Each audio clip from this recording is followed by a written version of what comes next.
everyone, and welcome back to Missing Presumed Lost, and today we will be journeying to revolutionary France and the Reign of Terror.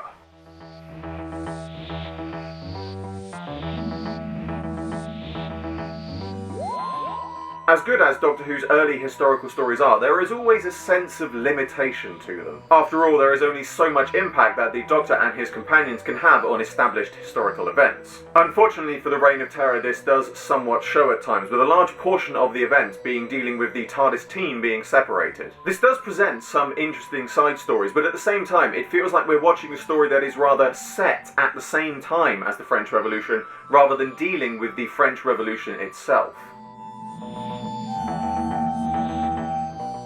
The Reign of Terror is another story that takes place over 6 parts, and unfortunately, rather like the Sensorites before it, it feels at times like this is 2 episodes too many. As previously mentioned, the story sets up several interesting side stories, such as Ian facing execution, the Doctor taking on a now famous disguise to free his companions, and then possibly betraying them.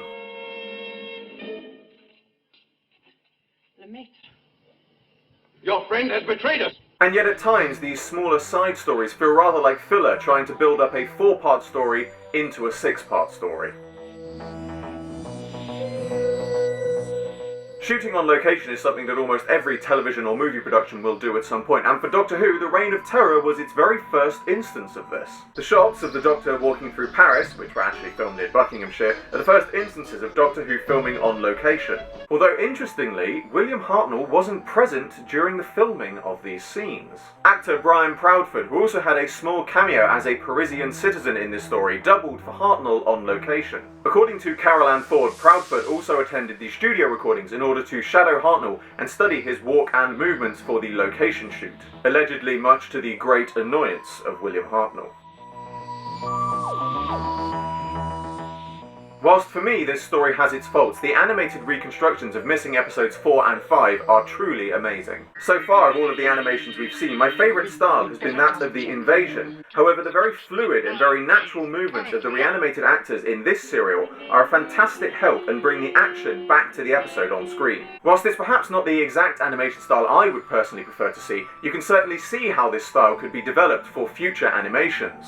The recent Power of the Daleks animations with their 3D Daleks certainly brought new life into the idea.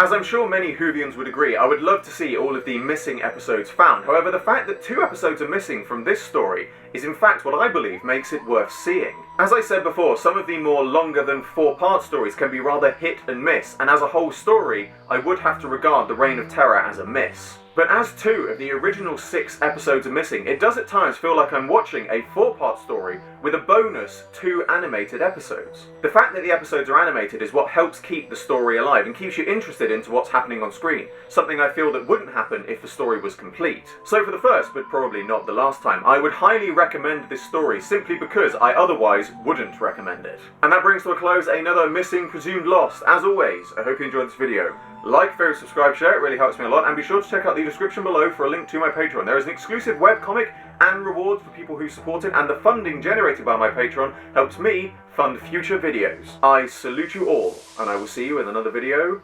very soon.